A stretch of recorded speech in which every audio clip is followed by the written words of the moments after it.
Mary Magaija. I'm the mental health coordinator for Francis Howell School District, and I, like you, I'm new. I think I'm on week 13, maybe. So welcome to Francis Howell. As the mental health coordinator, just let me tell you a little bit about my job. So I was to oversee the mental health programming in the district. In every single building, you have either a social worker or a counselor that's licensed in mental health. And so I help with their job and in their role and in the schools to make sure that our kids who come from a hard place have enough support. So really, if you think about that, I don't know where you came from, that's really different than lots of districts. We really care about the mental health of kids, and we truly care about their emotional health. So that's me. Welcome to the Francis Howell family. I threw up a picture of my family just because I think that's what I'm most proud about. My whole career, I have worked with children that are at risk. I typically call them children from hard places because they've started by having a place that's been really hard for them. And I'm an adoptive parent from the Missouri foster system, and I love kids who struggle because I think we as adults are obligated to care for them really, really well.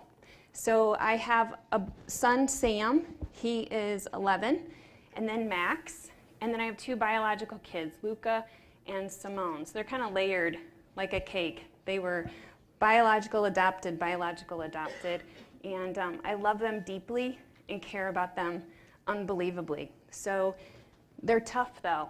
They're tough boys, and Dr. Niederinghaus at Cosley gets the little guy in the middle, and I just praise her all the time. He's the boy that leaves the school property, runs away. That's my kid. So I get it. So I get to practice a lot with what we're going to talk about today, okay? There's in your table because mental health it's a deep topic.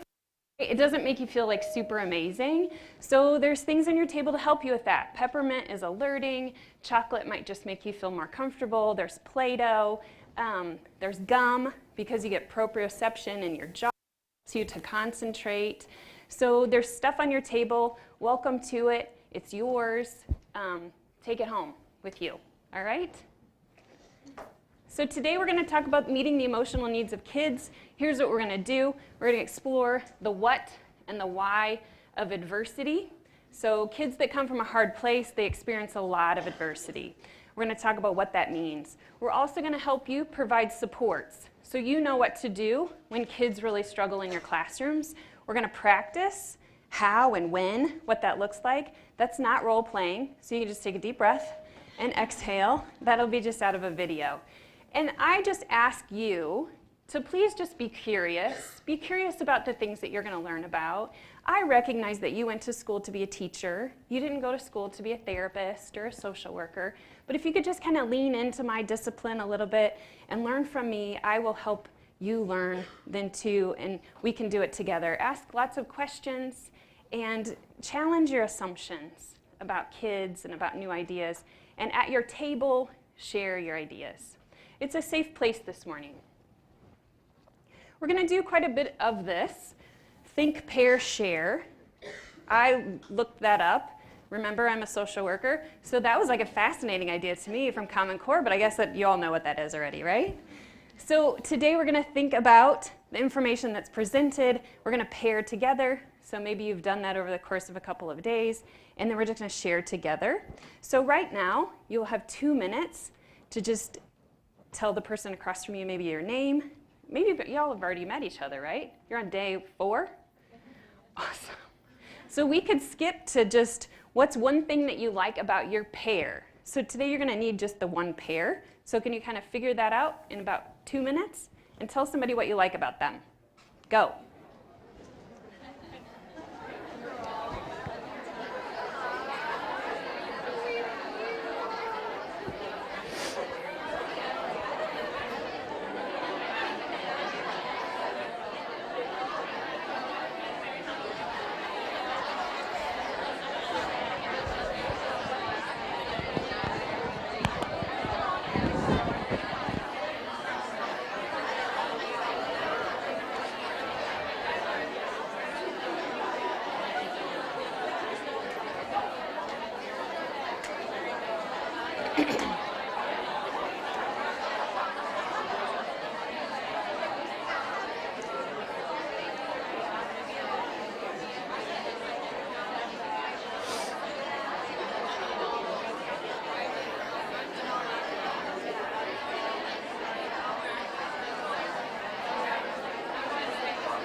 Okay, so did you hear amazing things about each other?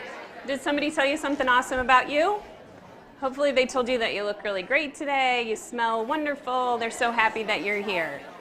Okay, so let's just get started. The very first thing is to just talk straight away about mental health. Mental health in diagnosing children is increasing significantly. So from 1981, 7% of children were identified with a diagnosed mental health problem. And then that jumped to 19 and 01, and it just continues to jump higher, knowing that kids have mental health concerns. So in 2013, we've recognized then that 33% of our children have diagnosable mental health concerns. Why? Any ideas? Just like, why do you think that would be? What do you think? Go ahead. Well, it's being reported more. Reported more? There's more awareness about mental health. More awareness. Mm-hmm. There's not such a taboo on mental health like there had been in the past. Right, so it's not just a stigma. Go ahead. We put a lot more stress on kids. Thank you. We put a lot of stress on kids. Anything else? Go ahead. Family dynamics, possibly. Okay, so maybe a change in family dynamics. So all of those are very, very true. In addition to that, we have been able to take care of very, very small infants. And so when you're born very prematurely, then you develop a lot more inability to cope and that kind of a thing. So all of those things are true. Our family structures have really changed. In the United States, we work a lot of hours, and so our kids are in daycare often from 6 a.m. until 6 p.m. And they don't just have one caregiver, they have multiple caregivers, and their days change constantly of transition. So as you had pointed out, stress. So we put our children in a lot of situations with toxic stress. We put them in soccer, swimming, gymnastics, every sport you can imagine. They just don't play outside anymore and able to just explore and have fun and calm down, take deep breaths, sit at the dinner table and eat with your family where your parents really check in with you and see how you're doing. That's just part of our society. So all of those things are true. We have been better able at identifying it, and we lots of times give emotional dysregulation, mood issues, we give it a name, and that's why. So what can you tell me about why it's important to know this in school? So we know that it's happening amongst our kids, but what makes it really important in school is because statistically then we have a decrease in IQ and the ability to read. We'll talk about why that is later. There's a lower grade point average, more days of kids being absent. There's a decreased rate of high school graduation and an increased rate of suspension and expulsions because kids are struggling with their behavior. And it's not just kids. It also affects those of us who are adults, working with them in the idea of burnout, because it's hard to care for kids who really, really struggle, who are rigid, impulsive, they don't know how to regulate their mood. And so there's truth about you that I just wanted you to understand the gravity of it. So that's why I put up the statistics that nationwide approximately 30% of you in this room will leave the profession of teaching after 3 years and 45% after 5 years. That's big, that's a big deal. That's a lot of people. But I'm here to tell you that in Francis Howell, we support you and we will equip you to feel supported with kids who struggle. So it is our hope that you all stay because you truly believe in what you're doing and you know that there's support for you. And you feel equipped to do it, and there's tools in your toolbox. So that's what we'll add to today. And they also talked a little bit just about free and reduced lunch. With that is lower socioeconomics, lack of supervision, and then that's just a higher turnover rate, as well as teachers just feeling that their well-being is affected. Compassion fatigue, have you ever heard of that? So caring for people who kind of take a lot out of you emotionally, it does require a lot for you to give and give and give. And so today I'll help you understand how to fill your bucket back up. Talk to me a little bit about an iceberg. What do you know about it? What are its characteristics? Only 10% is above the surface and the rest is below 15.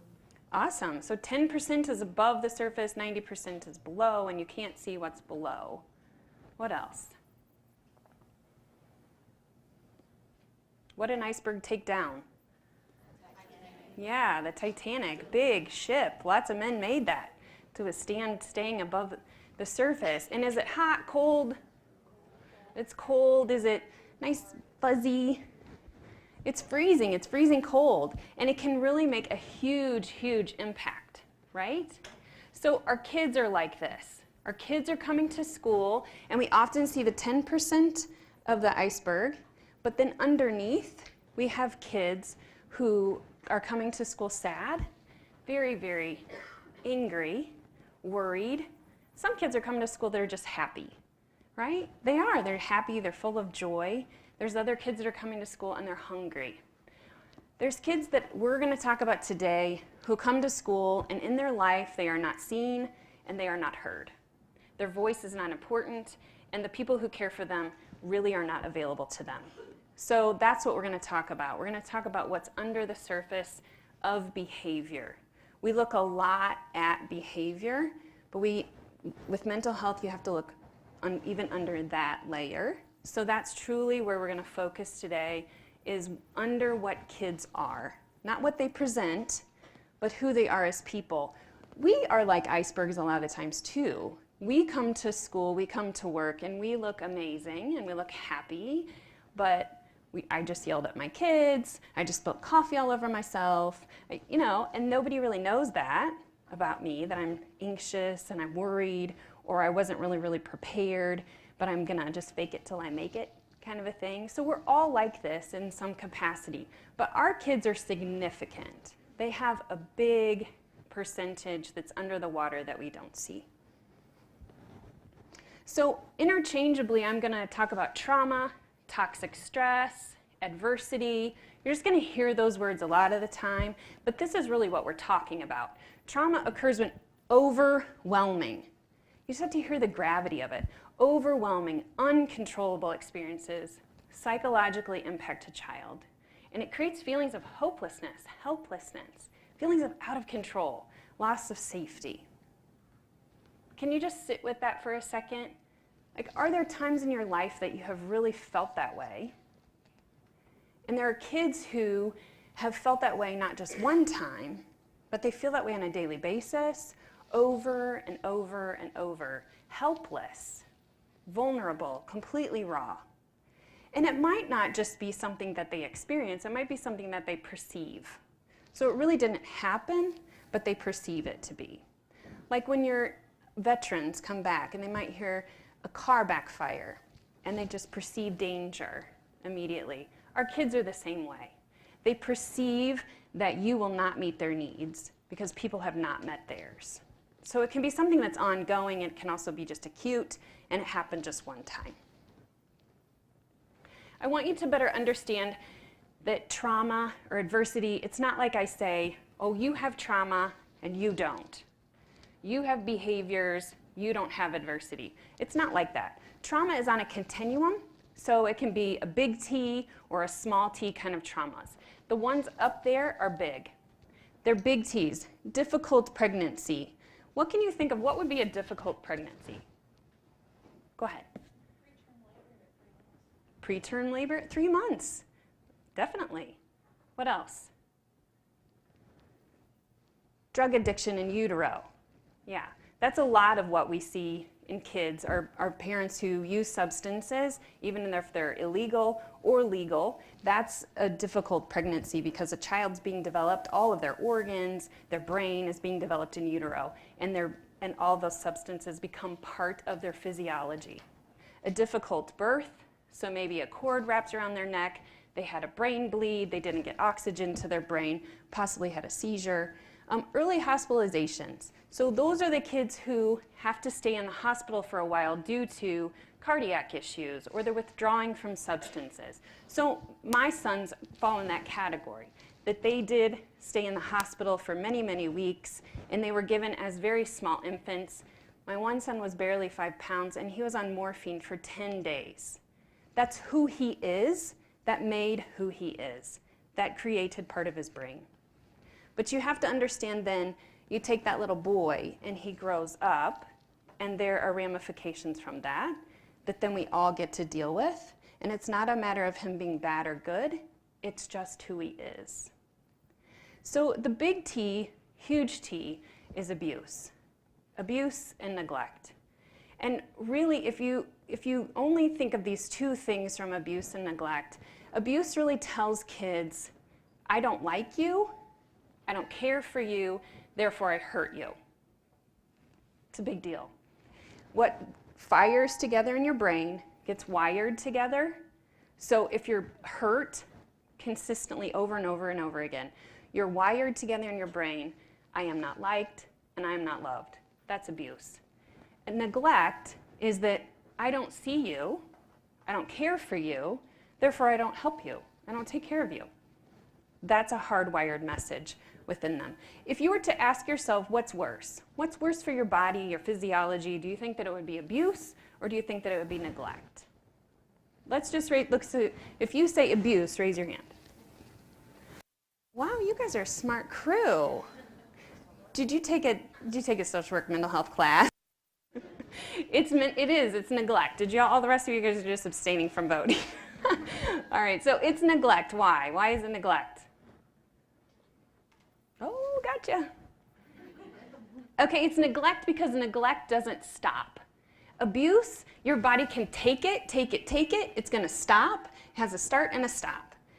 Neglect, you don't know. You're hungry, you don't know when you're going to eat. You're cold, you don't know when someone's going to clothe you. That's why it's more chronic, it more affects your brain. And then there are other traumas. Can you think of any other things that would be adversity for kids? Losing a parent. Yep, death of a parent. Poverty. Environmental and trauma meaning. Yeah. So like a natural disaster, like a tornado. Mm-hmm. Absolutely. So domestic violence, community violence. Drug abuse, absolutely. Anything else? What about like chemical imbalances with kids who have anxiety, so, are on the spectrum. Wouldn't that be somewhat traumatic to them too? Definitely. So she's talking about kids who grow up with like a special need. So they're already predisposed to anxiety or significant autism and that kind of a thing. That in itself is what people are talking about in our field now, that it socially sets you apart, which is traumatic to you. So definitely we can talk about that. All right, those are all really good examples. There's other adversities as well.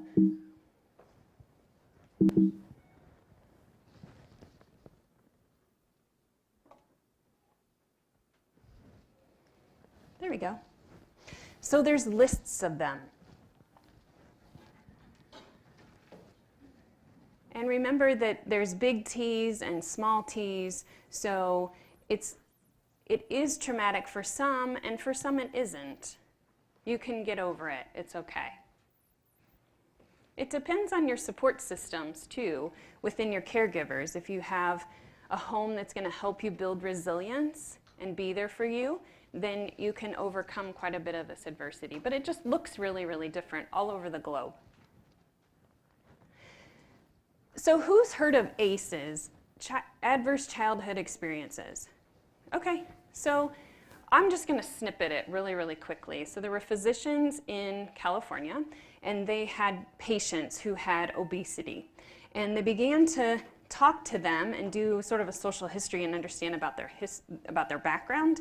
And what they found is there were 10 consistent categories that people had from childhood that then predispose them to obesity. So what this amazing study did of almost 20,000 people at that time was it took psychology, biology, physiology, neurology, and it gave it research to support the fact that holistically we are affected by things that happen to us in our childhood in our bodies. Does that make sense?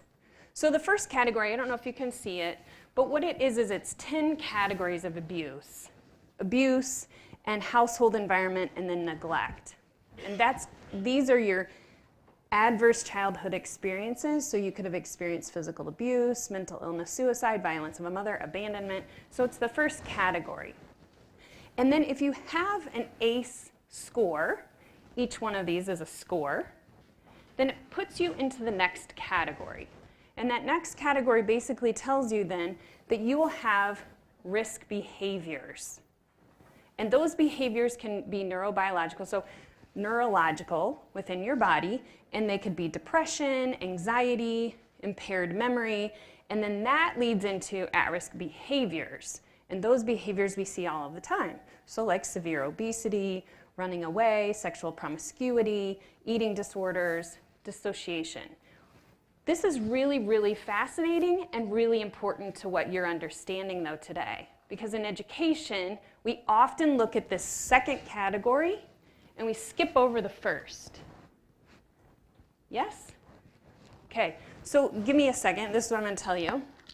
This is what we do. These are like my behavior lenses. So this is what we do. We look at behavior. So we look at the second category at kids. And that's how we make plans. Oh, you don't sit still. You leave the classroom. You are impulsive. And I write a plan all around that. But if I would take these off and I would put on my adversity trauma lens and look at kids through the first category first and better understand them, where they came from, then I could write plans about the next stuff. Does that make sense? And you know what's even better is if I do it like this. I put on my adversity trauma lens. I know the kid, I know their history, I understand about them, I know their story, and then I write a behavior plan. See? That's better. This is even better. Yeah. And I'm not biased that I gave this to the behaviorists. Not at all. All right. So what it then tells us is that you experienced something adversive in your childhood. Then you had at-risk behaviors, which, come on, we have this in our families. We see this all the time. This happens. And then it predisposes you to long-term consequences of your health. If you have more than 6 ACE scores, there's statistically that you will die younger. It's a big deal. It's a very big deal to understand your ACE scores. So, let me show you a brain scan. What we've learned within science and neurology is that we can actually look at our brains and see them. And so a healthy, normal brain of a 3-year-old is what's on the left, and then a severely neglected child. It was a child that was somewhat raised like a dog. This is a book called Raised Like a Dog. And it's a 3-year-old just of severe neglect. So what we know about significant adversity is that it changes the very structure of your brain. That's not repairable. You can somewhat make it better, but you can't completely take that neglected of a brain and it's not going to become normal. So will you have behaviors in this child? Absolutely. It's a given. So let's talk a little bit about your brain, and I'm going to teach it to you with the fun little analogy of your hand. Who's seen that before, the analogy of your brain of your hand? All right, so that's from Dr. Siegel. He wrote a book called The Whole Brain Child, and that's in your resources. So a message will come in through your brain stem, right? So that'd be like your arm. Comes in through your brain stem in the back of your head, and it's involuntary, right? You just get messages all the time. And then it hits the very first place, which we like to think of as the palm of your hand, and that's your survival state. So it's kind of going up from the bottom to the top. And your survival state really decides if you're safe. Am I safe? Am I going to be okay? And it really asks your body, what are we going to do? What are we going to do with this message? Are we going to fight? Are we going to flight? They have more now. Are we going to appease? There's all kinds of new science to that, but we'll just stick with the traditional fight, flight, freeze. That's what it decides. It hits what's called the amygdala, and it keeps you safe. It's always scanning for threat. So if I only use this part of my brain, I look at body language, I look at your facial expressions, and I'm real critical of your tone and how you present yourself if I'm in this part of my brain. Then I am going to talk to you a little bit about your emotional state. So it comes in, the message, and you decide, am I safe? Then you decide with your limbic system, how do I feel about it? Do I like it? So let's say if you're me and you have 4 kids and you have to take them places over the summer, we go to Six Flags a lot. I know, you should. I hate that place. Absolutely hate it. I'm not from St. Louis, and so then I see all these roller coasters and they're all plugged in with all these electrical cords, and then people say to me, oh, my grandma rode on that roller coaster when she was little. That does not make me feel good at all. But my kids love Six Flags. So we have these passes, so we go all the time. So a message comes in when I'm on that, what's that big old white wooden one called? Oh my gosh. So we're in line on the Screaming Eagle, and there's 1,000 cords. Have you really looked at it? There's 1,000 cords all plugged in on the bottom there. It looks like death.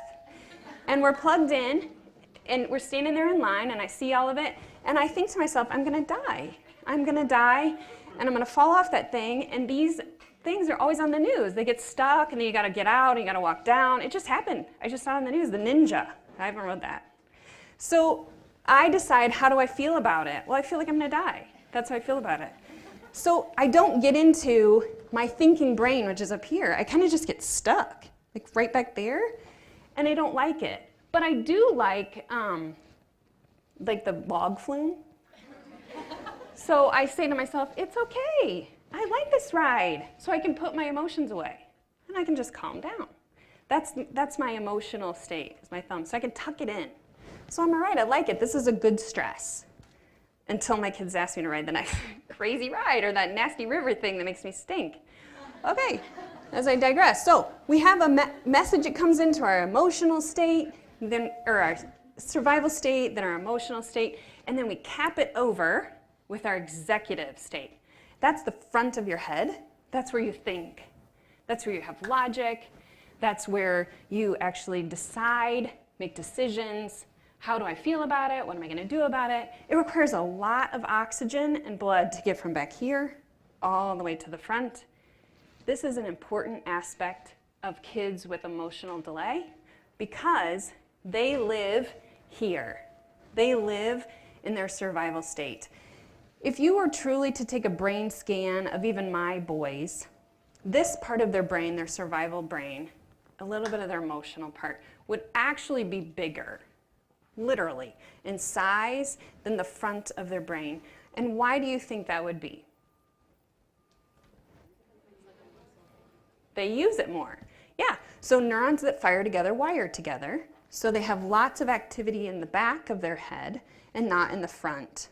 Because it would require for their body to be really emotionally regulated and calm to access their thinking brain. So if you think of this, it's like you get to, a message comes into your survival state, you put your emotions away, and then you lid it. You put the lid on it. Most of the kids that I work with, the lid is never down. It's just barely hanging on, and it just takes a little bit for it to pop off. Do you see that in kids? It's just a little bit. So they don't have a lot of stress tolerance. So what else you should know about the brain is that it's developed from the inside out, from the bottom to the top. How old are you before your brain is completely developed? In your early 20s.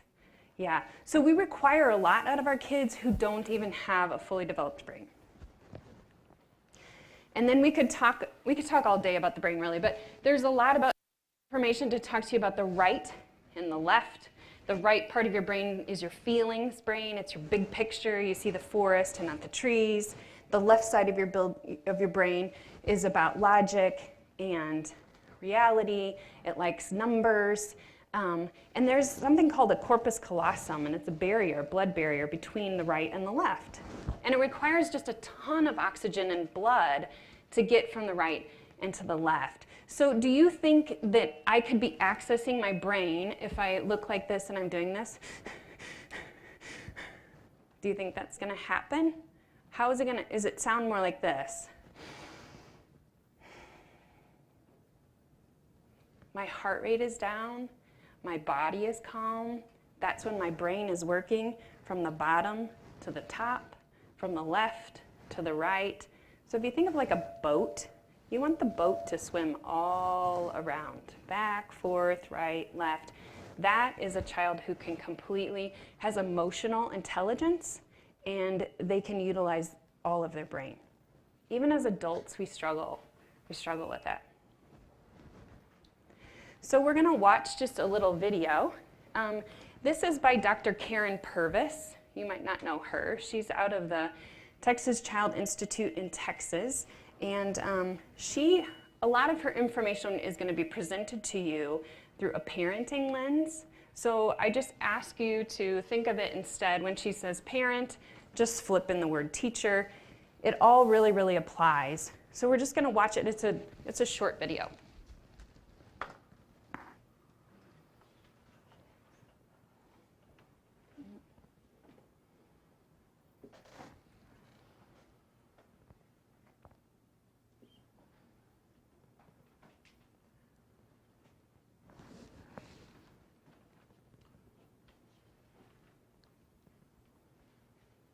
Early trauma, in whatever form, can alter the way the brain develops and trigger changes in neurotransmitters that drive our central nervous system.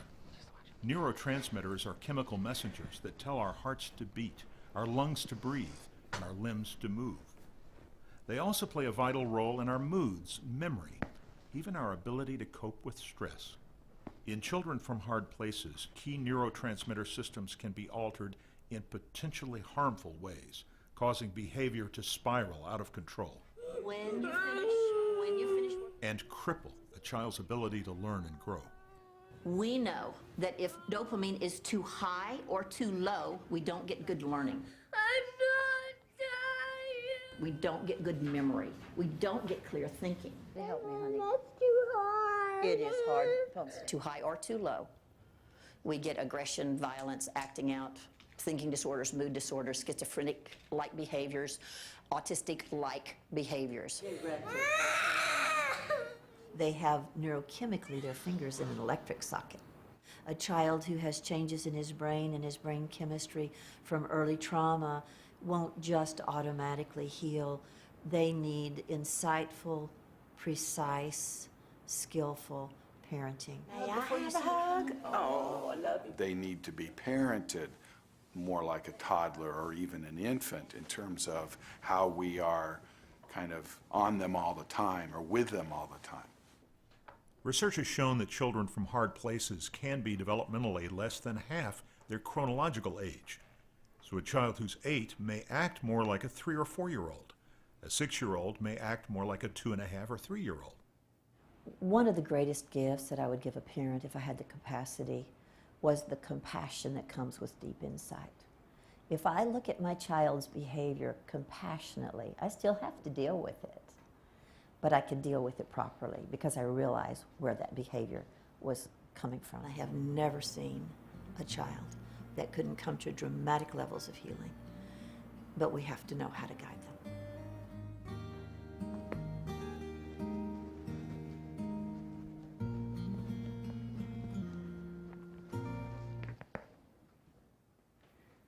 Early trauma, in whatever. So are there some things then that we know about kids who come from a hard place and what their brain is like? And what she talked about is just having deep insight into who they are as a person. She also talked about chronological age. Is that the first time you've ever heard about emotional age versus chronological age? So if you were to look at many, many kids, they're half their age emotionally. But when you look at them, they're not in a wheelchair, they don't have prosthetics, they don't have braces. So when you look at kids from a history of trauma, they look like everybody else. So if you look 17, I want to treat you like you're 17. If you look 8, I want you to act 8. But it's a disservice for me as an educator or a therapist or even a mom to look at my son and say, "You are stinking 8 years old, would you get yourself together?" Because he isn't. He is not. He is emotionally about 4. So I have to help him with that. And it's not just that he's emotionally about 4. He's mentally, in a lot of ways, unable to regulate. And if he could, he really, really would. He has gaps. So here's what we learned then about trauma. It actually changes the structure of your brain and how your brain is used, how it works, because lots of times you can't get into the frontal cortex. You have problems with your social life. Why do you think that is? You have problems making friends, keeping friends? Why? Trust. You can't control your emotions. Have you ever tried to be a friend to someone like that? That's tough. That's tough, yeah. And then you also, we talked about the ACE scores. So then you develop at-risk behaviors. And so oftentimes, that's why you find kids who become friends with other kids who are about the same emotional age. That's exactly why.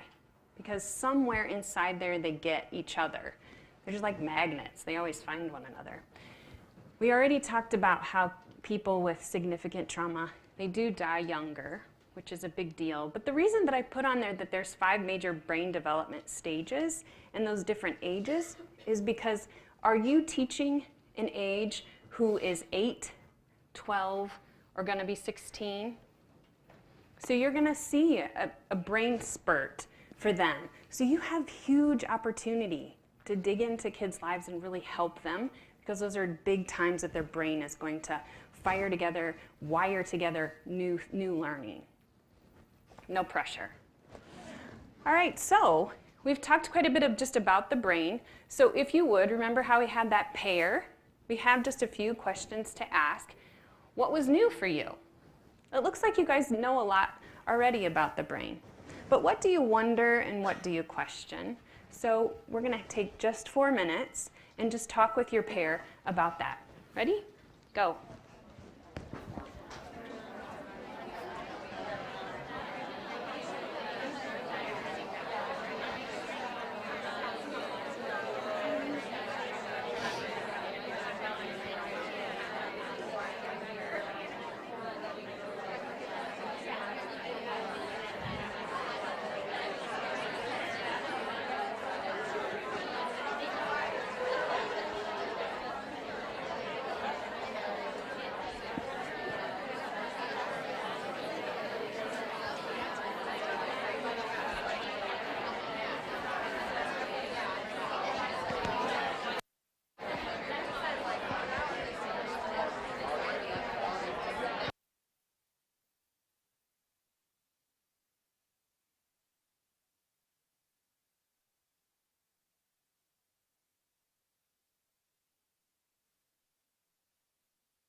Oops.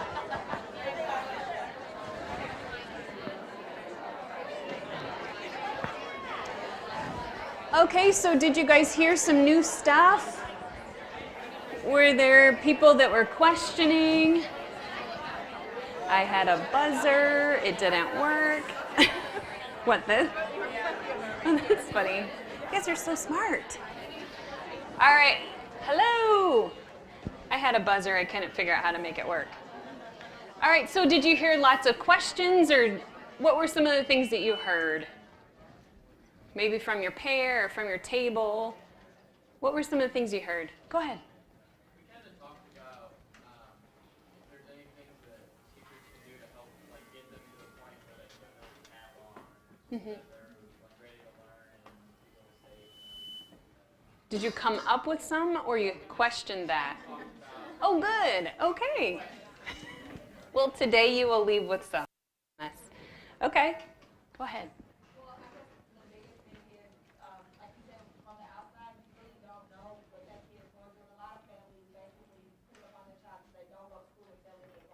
You're right. So it's kind of hard to pick exactly what's wrong with the kid, and just basically make sure that you have that relationship with them first, and that really helps try to, unravel everything else that's going on. Yeah. Unfortunately, not all adults have had a wonderful experience with school, and so they then project that onto their kids, right? It's our job to change that. Anything else? Yes. We were wondering, you had mentioned that there were certain brain milestones. Is that the same with kiddos that have had trauma? Yes. It's for everyone. We all had that. It's very subjective. So what we may perceive to be traumatic, the kid may not, and vice versa. Yes, absolutely. Did you hear what she said? So trauma is just very subjective. So it depends on how I perceive it, whether it has just significant depth. And it also goes into play of what level of resource I have or support that I have in my family. Go ahead. A lot of kids who are living in trauma currently don't even realize that that's what they're living in. So they can't even explain I'm dealing with trauma, because they think that's the normalcy. They think that this is what life is. So it's sometimes they don't even know that it's happening, and they don't know how to even communicate it. That's absolutely right. So lots of things are normalized. Many people live the same way. My friends have the same experiences, and they just really don't know that other households are different. So I wanted to talk just a little bit about the hierarchy of needs from Maslow. Anybody study Maslow? Woohoo! All right. So we put together the hierarchy not just of learning and of needs, but also of teaching, because it affects you as a teacher as well. So what we know, Maslow talked to us about, is that if you don't have your physiological needs met, that then you cannot proceed up to a place where you can be teachable and that you can learn, right? So sometimes our kids are coming to school and they are hungry and they are thirsty. They don't, I had a kid last year, he came to school dirty every day. And I went to his house and they didn't have any electricity. So what does that mean? Do you have hot water? No, you don't. So he was a kid with autism, so he's already going to struggle with a bath, and then put him in cold water. Then he's going to come to school dirty. Does that make his parents bad parents or not love him? It just doesn't. So I asked his early childhood teachers if they would just kind of wash off his face and help him out. And that was kind of hard for them because we're a school. But can he learn when he's filthy? Really needs people to care for him and to take care of them so that I could help them get water and electricity in their home. That's what we're talking about. We're talking about kids who, they might not tell you that they're hungry because that's just their normal, but they are hungry. And they're not just hungry for food, but they're hungry for nutrition. So they're depleted of vitamins. Most of the kids who have traumatic histories are often they're beyond thirsty. They're just dehydrated. They're depleted of just nutrients within themselves. Kids who have significant poverty, do they buy fruits and vegetables and go to the market? Is that even available to them? Many, many times it isn't. So we're asking you to use your brain, but that requires nutrients. And it requires a lot of water and your body to be balanced, and they don't even have things. So ramen noodles, Kool-Aid, hot dogs, that just doesn't cut it. That doesn't do it. So they not only need their physiological needs met, but they also need to feel safe. And that's not a safe like, we know the door is locked and the secretary is at the door and she's going to only buzz people in. That's not the safe we're talking about. We're talking about a safe that feels safe, that is safe, that adults are safe. So my body can calm down and I can take in learning. So you have to have your physiology met, you have to have safety, then you can build relationships and have the capacity to trust and feel loved and cared for. Then comes self-esteem, then comes the ability to learn. So if we come straight at kids and we just want to teach them, but we miss all of what is necessity for them to learn, are they going to learn? They're not, and we're just going to truly feel frustrated. But the same thing is for you and for me. We have to come to work having eaten, right? Having had some sort of sustenance and feel safe in our job with our colleagues, with our administrators. We have to feel that I'm valued, that what I have to say is important, and that I as a person are needed here, and that I have purpose in order for me then to teach or to learn myself. So this is true for everybody. We all need it. So when this slide just kind of talks about when you stress, you regress. So here's what that means. When you get something in your body that makes you feel stressed out, you flip your lid, right? If you're in a calm state, then your body is regulating at your heartbeat, and it sounds like this. But then, if I get triggered, or I start to get stressed out, then it gets louder, right? And then I come to school like that, yeah? And then sometimes it's not just the kid, but then let's say I couldn't get my kid to put his shoes on, I couldn't get my kid to get in his car, he was late to school, and then I was late to school, so this is me, and this is him. And we're all like that, like everybody's like that. And so then he walks in, and then the first thing his teacher says is, get out your journal, it's time to write, right? And he's like this.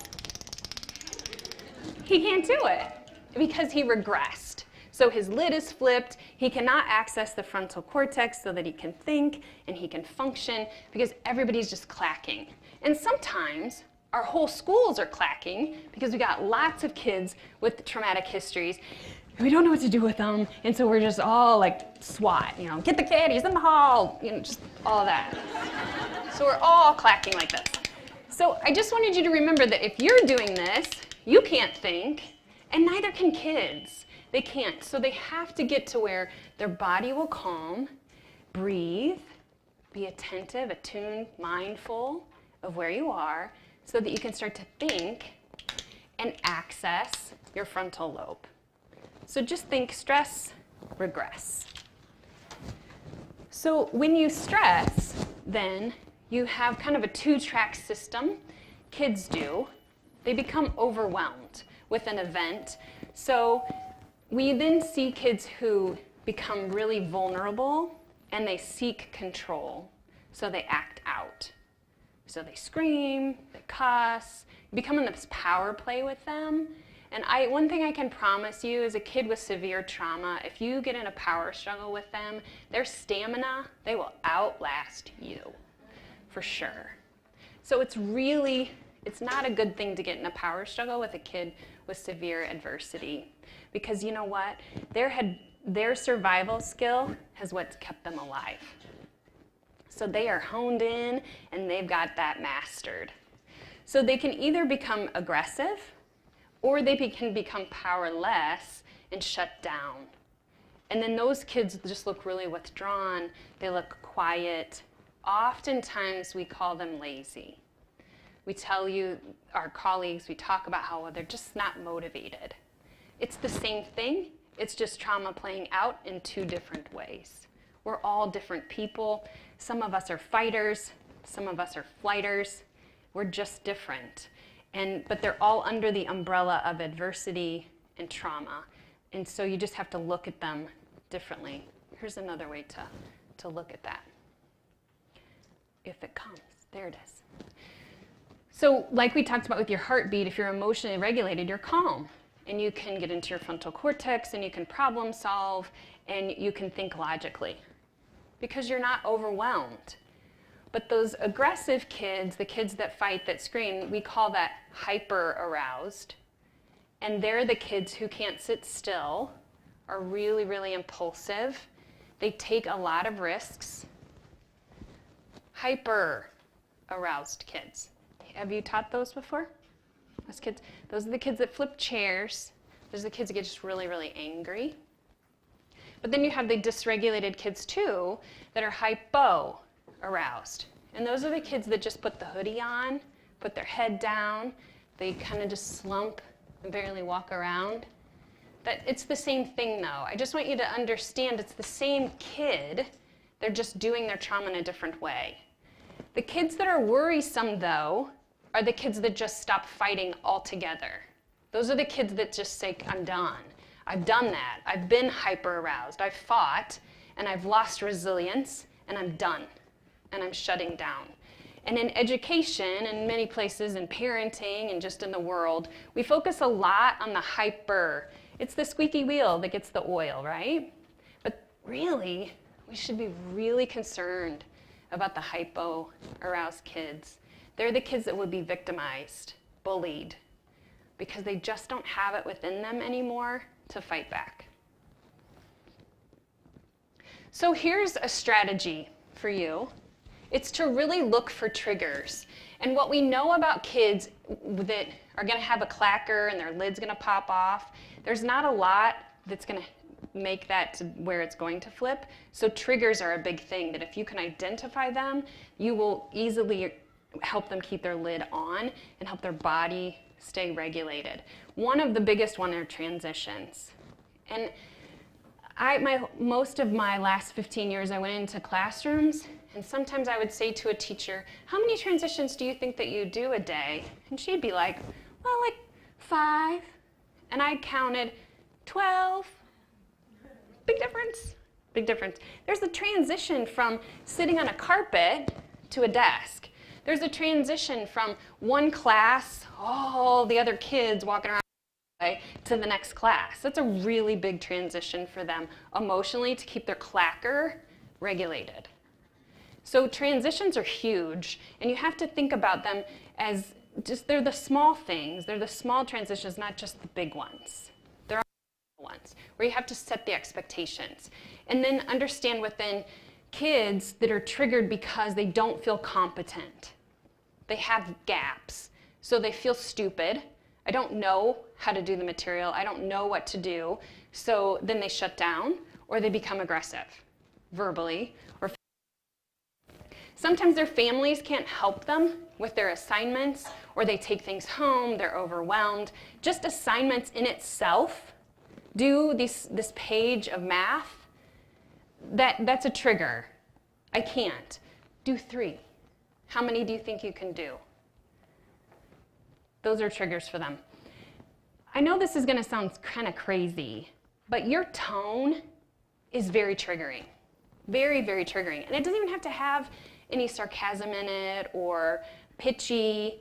But like as an example, I worked a lot with little kids last year, and teachers are just so happy. You guys are just so happy, and you want to love them, and then they're coming to school, and you're just, woo! So the kids come in, and you say to John, good morning, I'm so glad you're here today. And he just says clackers like, whoa! Right? Because really, what John, he already came with his clacker going, and then you just, like his lid just flew off. So what he really needed was, good morning, I'm so glad that you're here today. So it can not just be a tone that is a bit irritated or frustrated. It can also be that high overwhelm of joy and elation and want you to be excited, and that's too much. That's too much emotion, and they need it to just kind of be container size. So think about that, and think about that with when you're talking to kids, to give them directions, to correct them, and to just kind of give them a little insight maybe into how they're doing it, how you talk to them. Because they're already clacking on the inside, just like the iceberg, it's all underneath, you just don't see it. There's also more triggers, so unexpected touch. Who knows much about sensory processing? Did you guys learn a lot about sensory processing and sensory defensiveness? So a touch to a kid who's clacking, like you just go up and you just kind of touch them, it can feel really heavy, it can feel intrusive, because you're not regulated, you're not thinking. So it's just like, they touched me, they're in my space. Remember that beginning definition when we talked about trauma makes you feel hopeless, makes you feel helpless, out of control. So if you're feeling that way, and then someone comes into your space and touches you, that feels out of control. So it's loss of control, feeling trapped, unsafe. Restroom use. Why? Why would that be on there? Why in the restroom? You're vulnerable in the restroom, maybe because something happened to you in a bathroom. You're vulnerable because it's private. How's it sound in the bathroom? Toilets are really loud, right? Whoever designs them and puts tile everywhere, come on. It's echoey, it's loud, your friends are in there. It's really a vulnerable place to be. So that's why the bathroom can be very, very triggering. So sometimes our kids with trauma histories, they need to be able to go to the bathroom by themselves so that they can stay regulated. Substitute teachers, why would that be dysregulating? It's a person, right? It's a change. Yep. You don't know what to expect, so the unexpected is huge. Drills and assemblies, we know that, right? We know that. My hope is that we get to a place in life, and maybe you guys are already there, but where a kid's having a meltdown in an assembly, whether it's a big kid meltdown or a little kid meltdown. And we as colleagues, we're not evaluative of a teacher because they can't control a kid. That we recognize that that's just where that child is and they need more support. And we as adults feel safe with our colleagues to know that I'm going to help you in this, but it doesn't have anything to do with me. It doesn't make me a good teacher or a bad teacher if you're quiet or you get this controlled quickly. But this is about you, and I'm here to help you. I would love for us to get there. So there's a kid named Andy. So you just got to kind of, who's read Help for Billy? That is like the table. Independence. All right. Help for Billy is by Heather Forbes. She talks about a kid named Andy. Andy is a kid who has two parents. They planned for him. They wanted him. They just went to all the prenatal classes, Lamaze. They just did it all. They built the nursery, and they were super, super ready for Andy when he came. So he came out, this baby, that was very, very regulated. He got held. He had attachment to his parents. He had a need. They gave it to him. He was in sports. They went to all the sporting events. That's Andy. Andy has an ability to keep his lid on all the time. He can wake up, have his lid on, because he's fully attached. His world is safe, and he knows that his world is safe. Adults have been predictable for him. So see this square? He has a high tolerance for stress. Things can happen to him. He can walk down in the morning and he can tell his mom, I really wanted waffles and bacon, and she can say, well, we only have Cheerios, I didn't make it to the store, and Andy can take a deep breath and say, okay, because he knows that he could get it tomorrow. He has a big window of tolerance. Then there's Billy. Billy is born maybe by a single mom that was just really young. She didn't plan for him. She didn't go to any prenatal visits. In fact, she just really didn't want him. She has high anxiety. She takes lots of medication, even during her pregnancy, to deal with her anxiety and what's happening. His birth was just unbelievably traumatic for both the mom and for Billy. And he lives in a home where his basic needs are really not met because his mom emotionally can't meet them. So he would cry often in his crib. He was a kind of a kid who just survived life on his own. He's just a little survivalist. He takes care of himself. He's in activities, and she just really can't support him. Billy is then, his clacker is high all the time. He wakes up with a high clacker. His lid is never down. It's never on. It's just barely there. And then he gets on the bus, and his bus driver says to him, "Sit down." And boom, his lid is off because he has no tolerance for stress. These are the kids that are coming to school. We have Andy's and we have Billy's. And so it's our job to help Billy then lower his stress tolerance by teaching him about relationships and coping. Why this is important is because you just need to understand that everybody's different and we all have different levels of stress tolerance. And it doesn't make a kid good and bad. It makes kids different. That's simply it. It just makes kids different. Some of us have the capacity to cope better than others. And here's the reason why. When you're an infant and you're born, and then you have a need, and you express that need, then you have distress. Why do babies cry? Why do they cry? They're hungry, they're wet, they want to be held, they're cold. Right. So they express that need, they have that need, and then they express it. They begin to cry. And then who comes running? Yeah, a mom or a dad, and they pick them up and they comfort them. And if you've ever had an infant, holy cow, how often do you get to do this? Like over and over and over again, right? In an hour, you could do this multiple times. Do you know, this is called attachment. So what this is it's implanting in your child a yes. You have a need, you present your need, I say yes. I do that again and again and again. And I continually tell you yes, yes, yes, which then says you can trust me and I'm in charge because I'm going to meet your needs. So the first year, if you're attached, you can then say to yourself, I trust you. I trust adults. Your second year, think about a 2-year-old. They decide who's in charge. Not them, they really want to be, but they're not in charge. So they realize that adults are in charge. And so it's like you pay into a bank over and over and over again for kids. And they grow up and they realize I can trust adults and they are in charge of me. That's Andy. Billy, on the other hand, he presented a need, he was distressed, nobody met his need. His clacker just began to get louder and louder and louder. He presents a need, no one meets his need, and it's over and over and over. So after the first year, who can I trust? Who do I trust? And who's in charge? Guess who he has learned it is?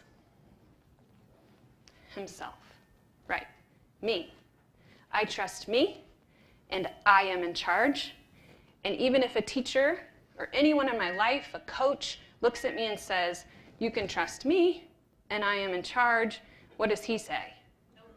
No thanks. Maybe with a different. That's right. Because he has learned that this is not true. This is not true for him. I am hungry, and you do not feed me, I feed me. I have needs, you do not meet them, I do. This relational trauma can only be healed in relationship. You have to hear the gravity of that. Relational trauma can only be healed in relationship. What are you asking kids to do? You're asking them from the very beginning to change this and to trust you. But do they want to trust you just because you say, trust me, I'm your teacher, and I am an authority? No. You have to build trust, and you have to be trustworthy to let them then say, you can be the boss. And that's where we get in trouble when we make behavior plans, because we say, you need to sit down, you need to be attentive, when really, if we made plans based around these topics, these core issues, we would get so much further. Because this is the issue. It's not your inability to sit. That's a... Babies this young are extremely responsive to the emotions and the reactivity and the social interaction that they get from the world around them. This is something that we started studying 30, 40 years ago, when people didn't think that infants could engage in social interaction. In the still face experiment, what the mother did was she sits down and she's playing with her baby who's about a year of age. I'm like a girl. Oh. And she gives a greeting to the baby gives a greeting back to her. Yeah. This baby starts pointing at different places in the world, and the mother's trying to engage her and play with her. They're working to coordinate their emotions and their intentions, what they want to do in the world. And that's really what the baby is used to. And then we ask the mother to not respond to the baby. The baby very quickly picks up on this, and then she uses all of her abilities to try and get the mother back. She smiles at the mother. She points because she's used to the mother looking where she points. The baby puts both hands up in front of her and says, "What's happening here?" She makes that screechy sound at the mother, like, come on, why aren't we doing this?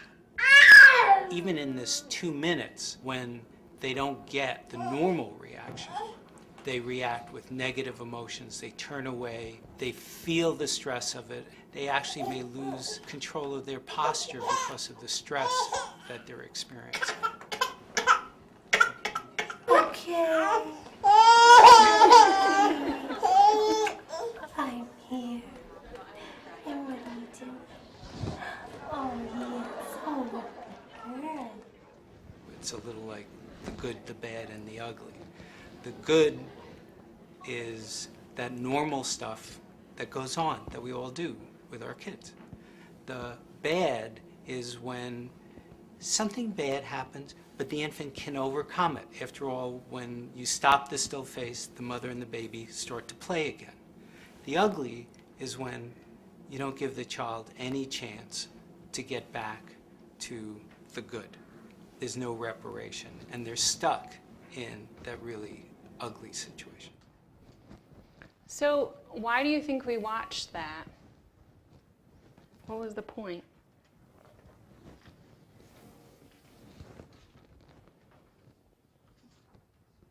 We watched a little person have attunement with their parent, right? Fully attuned.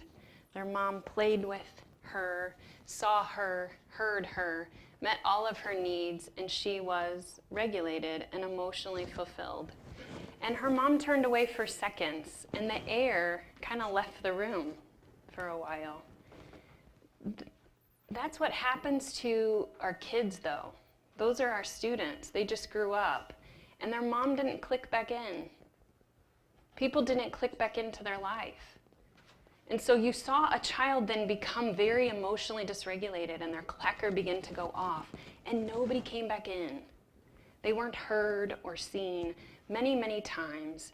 And as you saw with the ACE score, that builds anger, resentment, distrust. Who's in charge? Who do I trust? Me.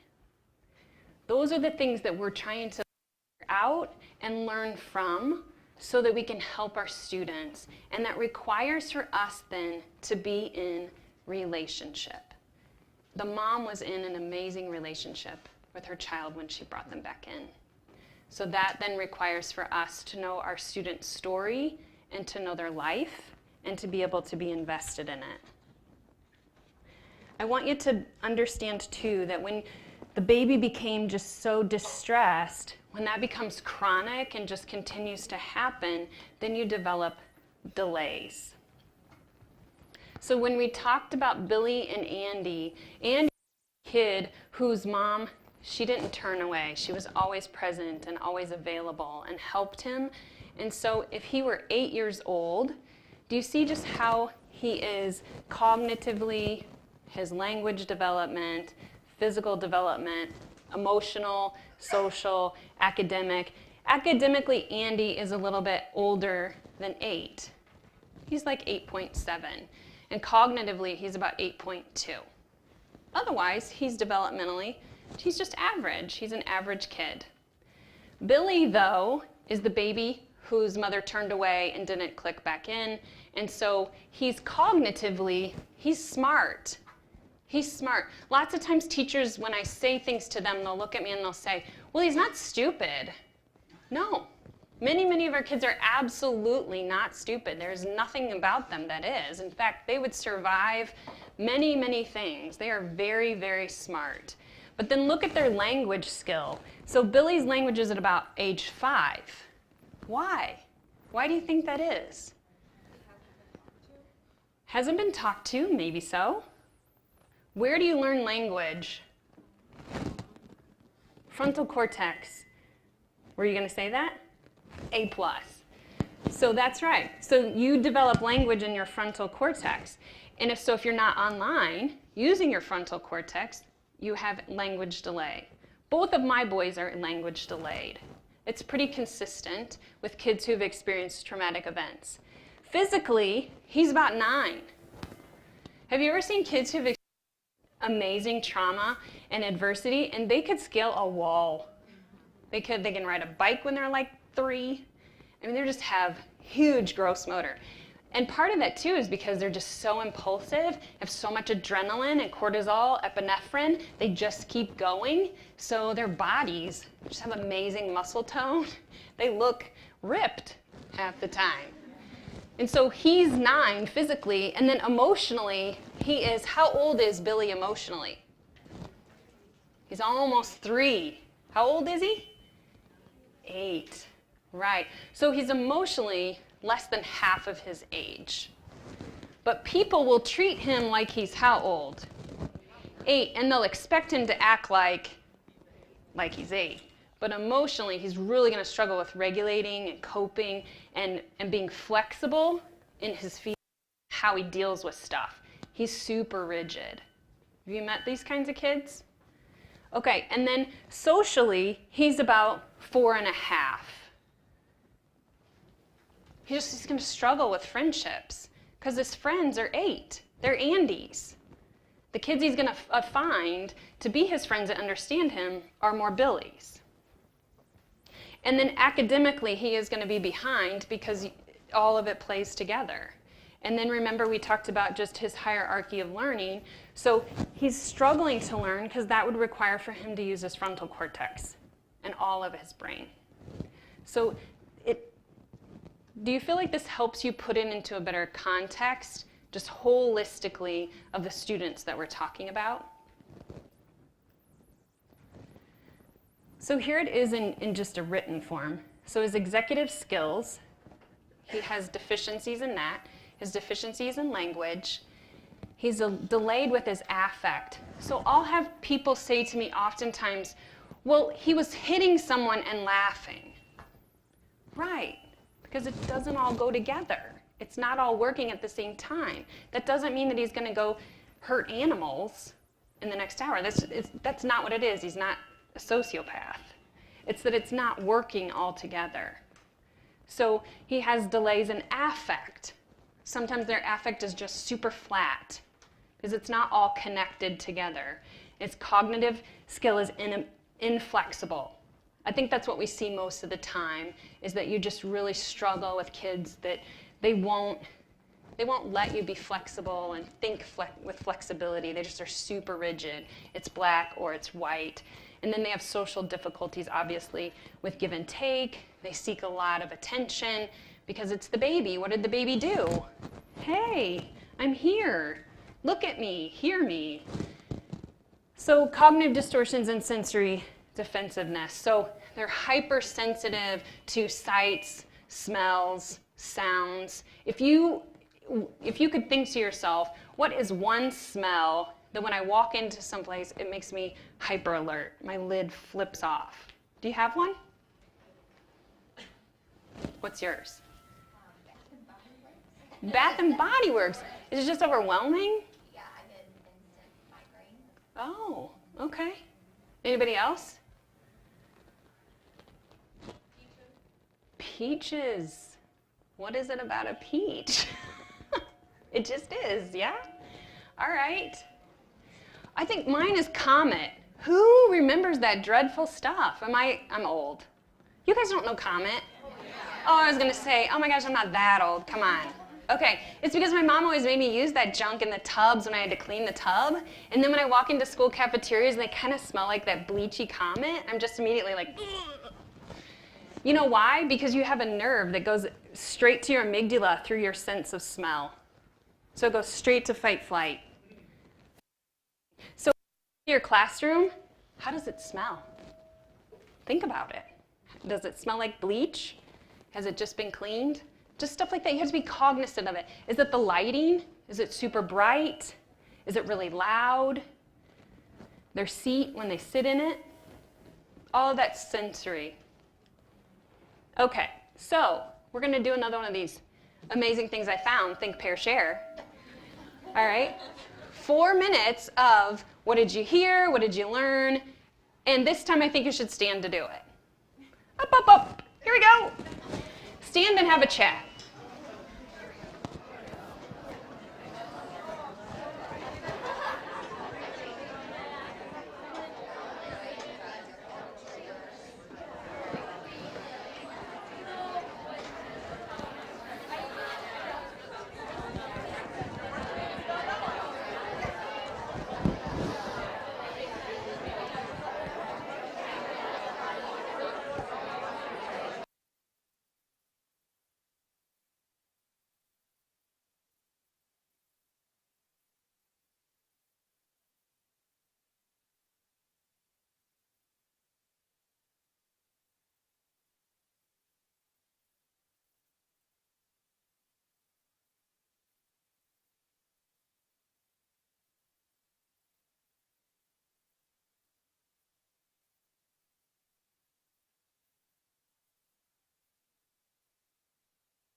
Okay, everyone, could you have a seat?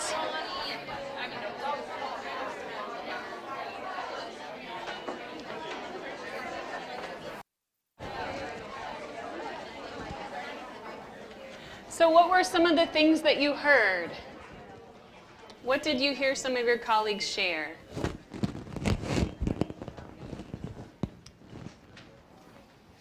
I heard someone talking about an upstairs brain and a downstairs brain. That's another way to talk about it. So when you talk about your house, it has to climb up the stairs to the top. And sometimes the downstairs, the basement, is a lot bigger than the upstairs. The attic is really small. That's another way Dr. Siegel refers to the brain. What else did you hear? Yes.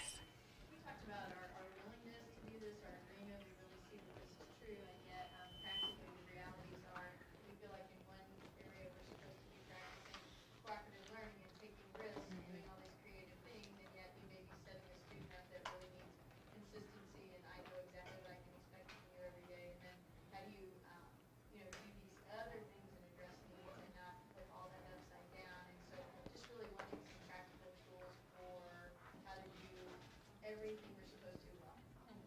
Right, and if you guys figure that out, you let me know. No, one way is to really, we'll talk about this, that's what's coming up, but you really have to know your student. Who do you pair them with? Do you pair them with someone that they highly trust, that they feel safe with? That's a big deal. If you're going to ask kids to do something that's hard, to learn something that's hard, then man, put them with somebody they feel okay with. Don't pair them with somebody who's super high IQ, glorious, amazing. That makes you feel incompetent, doesn't it? So you kind of just have to really think about what you're asking kids to do, just like you said. A lot of thought needs to go into it. What else did you hear? We have a group of counselors and teachers here, so we Oh. talked about like that relationship between the teachers and the counselors, because us as counselors, we might not see the student every single day, but the teacher might be picking up on something that doesn't necessarily seem right or normal for that student, and so Yes. communicating and working with the team to make sure that you're meeting that student. Yeah, it's imperative that you work as a team. That's why you have lots of different disciplines within a school. You have lots of support. Anything else you want to share? Okay. It's just so, you'll keep it to yourselves, right? All right. So here's what you can do to help your student catch up. The first one is that you have to invest in a kid. And I know that that's just like, duh, I'm their teacher, I'm coming, I'm going to love them, I'm going to just think they're great. Yeah, but really, how are you going to find out their story and know them? Did you talk to the teacher that they came from? Do you have conferences with parents that you can sit and say, for 10 minutes, I just want you to tell me all about your kid. What do you think is just awesome about your child? What are you worried about? What are you concerned about? How do you build a relationship, build a bridge with parents, guardians? How do you know their story? How do you know this kid so that you can then give them what they need? So many times I would go into classrooms, I would say to teachers, well, tell me about their life. And they're like, well, his mom she looks put together. Okay, we can have something to work with. So invest in kids. Invest in knowing them and knowing their story. And then just like the child who was looking at his mom, are you attuned? Are you attuned? Lots of times with behavior, we talk about observation. Are you a good observer? Are you attuned to them? So there was a student who, this teacher told me, can you come? He always leaves the room. He elopes, he runs out. And I said, well, why do you think he does that? I don't know, he just runs out. Well, what does he do before that? He just runs. Like literally he's sitting and he jumps up and he just runs. So I went and I watched, and I get it. She's got 25 kids. She's just trying to just survive, and this kid is leaving. So I watched it, and you know what he did? He always got bored because he lost attention. He has a little attention, right? Boop. And so he got bored, then he looked around for where he was gonna run. So the minute that you see him like scan where he's going, that's where you gotta be there. Because it wasn't just that he ran. We could write tons of plans on that. we're gonna catch him at the door, we're gonna have the police officer standing right there. We could write all kinds of things about it, but if we wrote it about what he did before, then it's easier. It's preventive versus reactive. That's what I'm saying when I talk about attunement. It's being able to be a really good observer. And then attachment. So kids who have high T's, capital T's, they struggle with attachment. So then are you a trustworthy adult? Do you follow through with what you say? Can they trust you? How are you going to build trust with kids? One way to build trust with kids is to say yes. They ask you, can I go to the bathroom? Yes, you can. In 2 minutes, you can go to the bathroom. Is it a yes? Kinda not. It's a yes with a little bit of a no. So I still have some control, right? In 2 minutes, you can go to the bathroom. So if you can say yes a lot of the times, they need yeses. Because when they were the baby, when they were the kid, they didn't get the yeses. I have a need, no one came. That's a no. They need more yeses put in their bank. To be trustworthy means, or self-worthy, is to really look at a kid and tell them, I see you. I see you, and I value you, and I know that you're precious. That's how you build self-worth in kids, because you really see them for who they are, all that they have to give, and it might be kind of small, because that's where they are. Self-efficacy is giving kids a choice and the ability to compromise. So many of our kids who struggle with trauma, they need control. Why do you think they need control? Why do you think? Because everything in their lives leading up to that, they had no control. Was I going to have food yesterday? Was I going to experience X? Yeah, so control makes them feel safe. So if we take all their power away and say, I'm in charge and I have control, are you going to get a kid that's compliant? No. And remember, they're going to outdo you. So give them some control by giving them choices. Teach them a compromise. You can teach high school kids how to compromise. You teach middle schoolers how to compromise. That means that you get a little and I get a little. You want this, I need this. I need a whole page of math completed. You say you can only do 2. Let's meet in the middle. That's a compromise. That helps teach regulation. That's what helps their clacker come down, because they got a little and you got a little. That's control, and that teaches self-efficacy. Choices. Give them choices. What does it matter? Really? If they can get it done, does it matter how they got there? You've got to give kids some control, and you have to share your power. And sometimes that's really hard for us as adults. We don't want to share our power because that makes me feel like I'm not in charge. But do you know what? I'm going to tell you a secret. You are in charge. You get paid. You are in charge. You get to work here every day. So just share a little bit with them of your power. They need it. They need to feel empowered. And then we really just need to think about your sensory competencies and what their world is like around them, how they view the world, how they see it, how they smell it, how they touch it, and how that affects them. And it goes back to then if they're triggered. So you look at things for them and just recognize that socially and emotionally they just really struggle and they're lacking competency. And it's not because they don't want to please you. It's because they have a gap. Kids do well if they can. I'll promise you the kids don't just wake up and say, I'm going to go to school today to ruin Mrs. Smith's day. They really don't. That's just not innate in kids. They want to please you, and they want you to care for them, and they want to trust you. You just have to be that person that they can. And then recognizing their brain chemistry and their development, as well as their hierarchy of learning. So are their basic needs being met? And do you know, do they feel safe in school? And talking to them about that. You just have to build a relationship with them that allows for it. Things that are regulating are food and water. When you drink and when you eat, you bring in oxygen and you get blood to move throughout your circulatory system. So anytime a kid looks like they're becoming frustrated or anxious, you could have a bottle of water, in your classroom and they could have a bottle of water. Now you're all gonna say, well, that's not fair. Not everybody's gonna have a bottle of water. Right. Because you know what? We get what we need, not always what we want in life. And that's a life skill. We don't always get what we want, but we do get what we need. And kids do need sustenance. So if you had a box of granola bars or a bag of apples, and kids say, you know, I'm just really frustrated with, let them eat. Let them eat, because that will bring down their clacker, and that will help them then regulate and to get into their frontal cortex, which is where they need in order to think. Lots of our kids that come from trauma, they're not great sleepers. Why do you think they don't sleep well? Have you ever tried to take the clacker to bed when you're like, ooh? It's hard. You can't get yourself to sleep.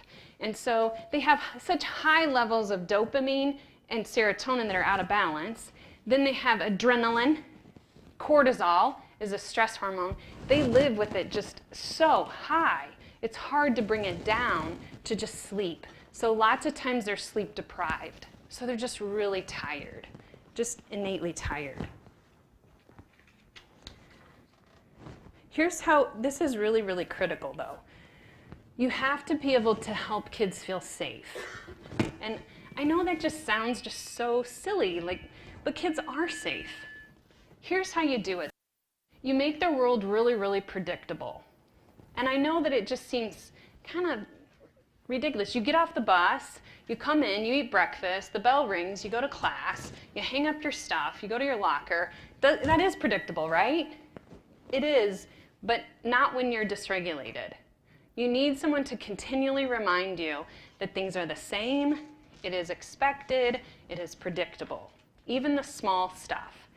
But if you change stuff all the time, or you move their desks all around, or you change the bulletin boards every other month, is that predictable? It's not. It causes chaos within them emotionally. So try to make things that are predictable, or if you're going to do that, then warn them. You're going to come in on Monday and your desk is going to be moved. Did you talk to me about where you'd like your desk? Could we reach a compromise about who you're going to sit next to? Have conversations with kids. Alert them of transitions, which we talked about, and then just honor their emotions. Their emotions might be bigger than the situation. I can sort of promise you that. Like, you get hurt, it's barely bleeding, and you're making it seem like your whole appendage fell off onto the ground. That's just how it is. They just feel really big emotions and have really big thoughts. That's called emotional dysregulation, and that's what we've talked about pretty much all day. They really struggle with coping. So here's an idea. When kids do something that's wrong, let them try again. Don't we all need a mulligan once a while in life? Yes, we do. We do. So let kids try again. When they scream at you or tell you to shut up or they're not going to take their hat off, you can just look at them with quiet tone and say, hey, Tom, will you just try that again? That's what they need. They need somebody to teach them the skill of just trying it again in a safe relationship so they can practice. And then they have body memory because they've practiced it again and again. I do that all the time with kids. They'll say something to me or do something, run out of the classroom. We're going to go back and we're just going to try it again. It's no big deal. You do it again, you do it right, you're awesome. Super. Let's just remember it for next time. Okay? That's a really great skill to teach kids. Be observant, which is what we talked about before it. Talk simply and repeat yourself. So if a kid is doing something that's wrong or a problem, they're going to need their lid down to hear you have a lecture, right? And is their lid down to hear it? So stop talking or talk less. Tell kids what you want them to do, and then that's it. Talk simply. Because language requires for you to be in the frontal cortex. The majority of our kids who have experienced trauma are not there. They don't camp out there. They live back here.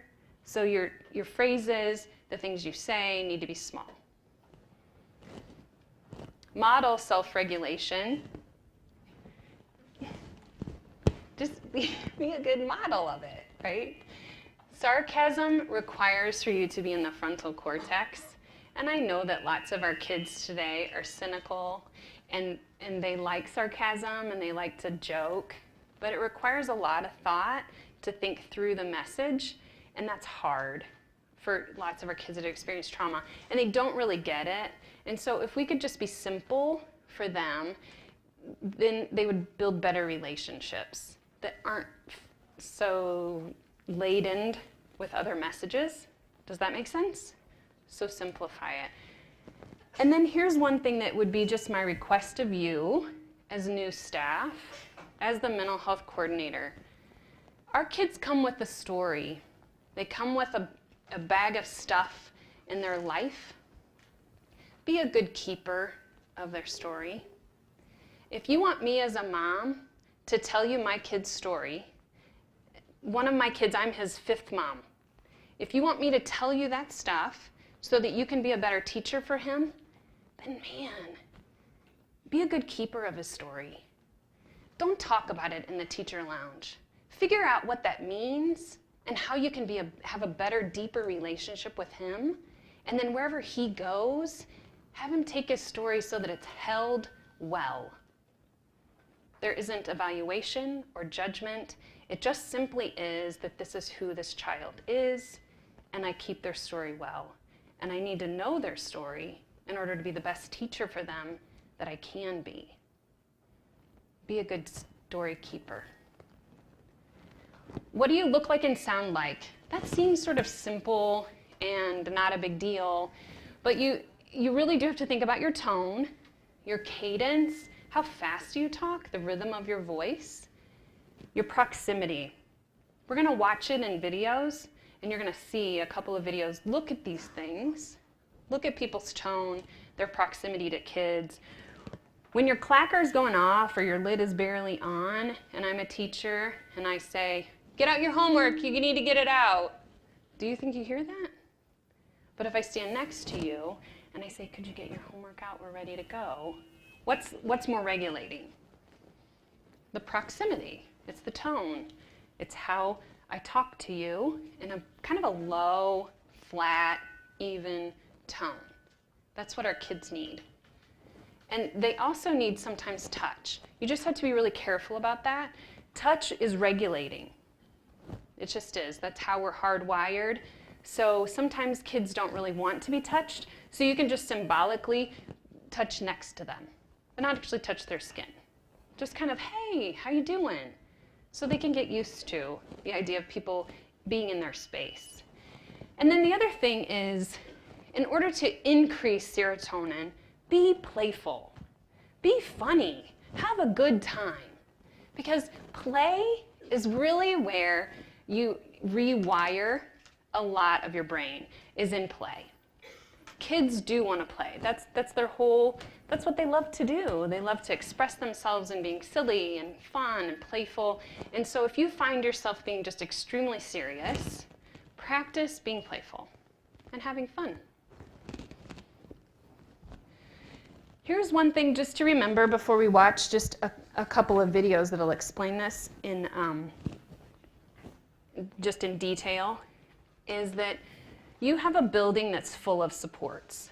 You have a school counselor, you have an educational support counselor, which is your mental health provider. You have prevention teams, STAT teams, CPI teams. You have a lot of support within Francis Howell. And I just wanted you to know that so that you do not feel alone. Please don't struggle. Don't struggle in silence. Just let somebody know, hey, I have the student and I need some help, so that we can get you some support. If a kid runs out of the room, don't chase them. Call for help. 911, I need some help. That's what we're here for. And every building has an educational support counselor who has studied mental health. And that's what we're there for. We're really, really there for kids who have some traumas in their life. Okay? All right, so we're going to watch some videos that were created with Heather Forbes. She's the one that wrote Help for Billy. And they were actually videoed here at Francis Howell. So you might see some people that you know. kind of fun. And these will be at your disposal this year. You can watch them. You'll be sent an email link, and you can look at all of the videos at some point. The videos are laid out that there will be a scene that's unproductive. It's not done real great, the interaction between the teacher and the student. So we'll watch what's unproductive, and then we'll watch the productive one, who's using a lot of the principles that we just talked about today. All right? And sometimes, I'll just give you a disclaimer, some of our kids have very colorful language because that's the reality of life. So here we go.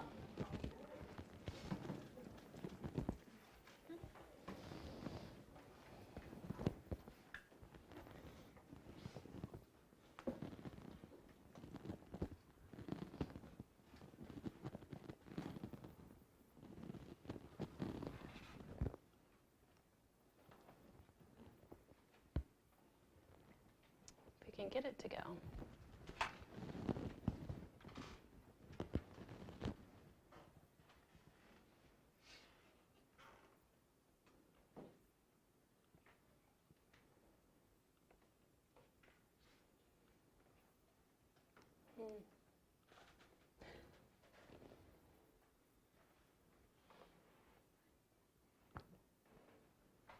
I don't know what's wrong with it.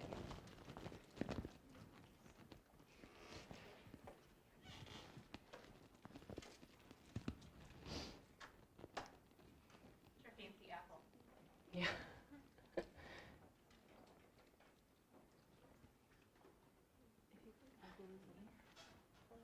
It's not connected to the internet. Let's see.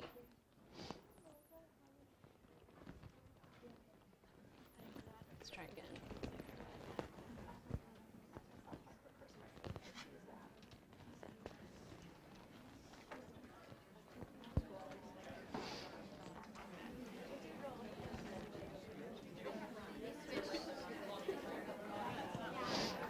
It was working.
I told you that after Sherry wrapped up with you that we would go over the agenda. She went, we're going to try the hardwired computer, but we need a password. So she ran to grab the password.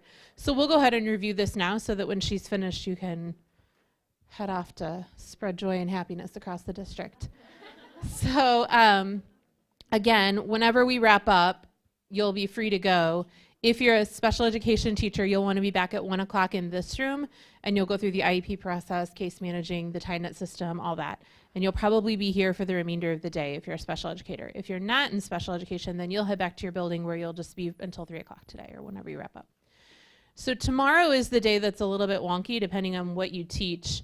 And there are a few of you who unfortunately might be kind of coming and going all day. So in the morning, If you are in your first or second year of teaching, you'll be here at 8:30, and you're actually going to be next door at Hollenbeck in the auditorium, not in here, over in Hollenbeck, where you had Schoology with April Burton. You'll go to that same spot. I think those side doors are unlocked down below. We'll try to make sure. Jenny, if you can help me remember to make sure that we call them and ask them to do that. So you'll be there at 8:30. You'll be with Jesse and Caitlin until about 10:30, and then at 10:30 you'll walk over here and you'll come back to this room, and your mentor from your building will be here to meet you. And we'll do a little bit of work with you guys together, and then you'll have about 45 minutes or so for lunch if you're in your first or second year of teaching. Now here's the caveat. Some of you have come up to me over the last couple days, and we've figured out that for whatever reason, you need to be part of our first or second year mentoring programs, even though you might have more than 3 years under your belt of teaching.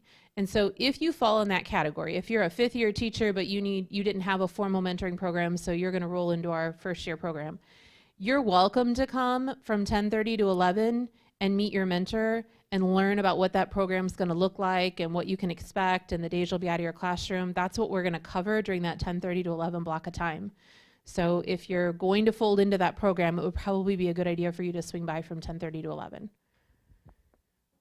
All right, so that's the first part in the morning. While you guys are over at Hollenbeck, I'll be in here working with your mentors so that they really understand what the program looks like and what they're on the hook for. Then you'll, first and second years and anybody in the mentoring program, you guys will head off to lunch. At 11:45, if you are a K-5 classroom teacher or a K-5 special education teacher, with the exception of essential skills, you'll come back to the boardroom and you'll have your final curriculum breakout.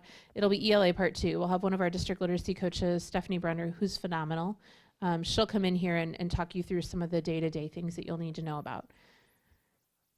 If you are K-12 essential skills, you'll come back at 11:45 and you'll be in this building, but you'll be in a conference room down the hallway. If you check in at the front desk, they can show you where to go. So you won't be in here, you'll be in conference room C.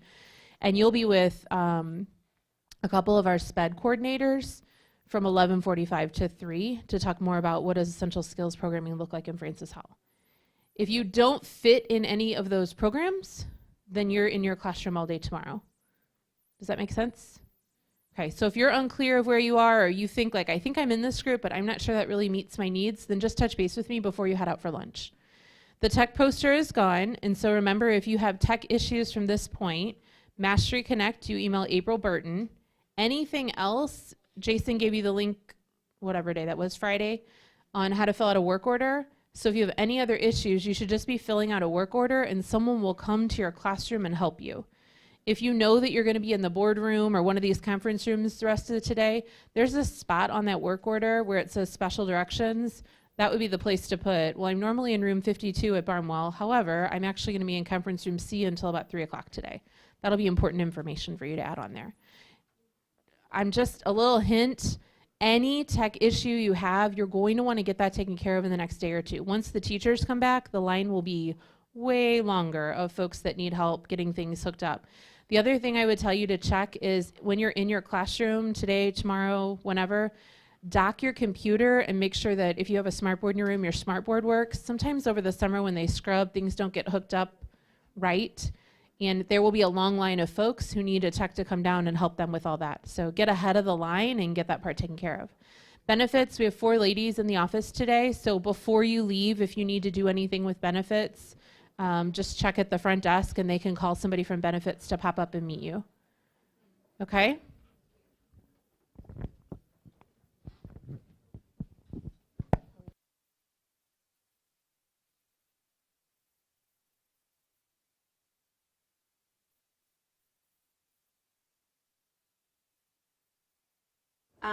I'm sorry, our videos don't work.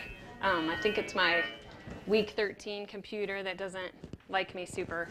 So if you have any questions, I'd be happy to answer your questions, but I do want you to know that there are resources and resource lists of books if you would want to read any further to understand. Brainstorm and The Whole Brain Child, those are all from Dr. Siegel, and he is a neuroscientist. Brainstorm is mostly about middle school, high schoolers, about brain, and then The Whole Brain Child is younger kids. Help for Billy is Heather Forbes. She's from Colorado. She is coming also to St. Louis many times. You could maybe see her. Help for Billy will specifically talks about trauma in school. So that would be, if you haven't read a lot about what we've talked about today, that's a great starting point book. As well as the Out of Sync Child will just talk to you a lot about sensory processing. So if you felt like you didn't know much about that, that book would help you. And then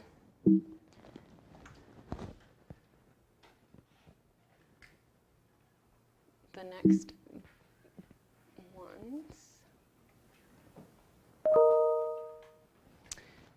Reaching and teaching children who hurt, lost at school, and trauma-sensitive schools. They'll all just give you an overview and just help build capacity in what you maybe know or you don't know. So there's lots of resources available to you. There's articles that's also in your slides. Do you have any questions, though? Real quick, something that you don't understand? Ready for lunch? Thank you so much for letting me come and to talk to you. I appreciate it. Welcome to Francis Howell. Have a great lunch.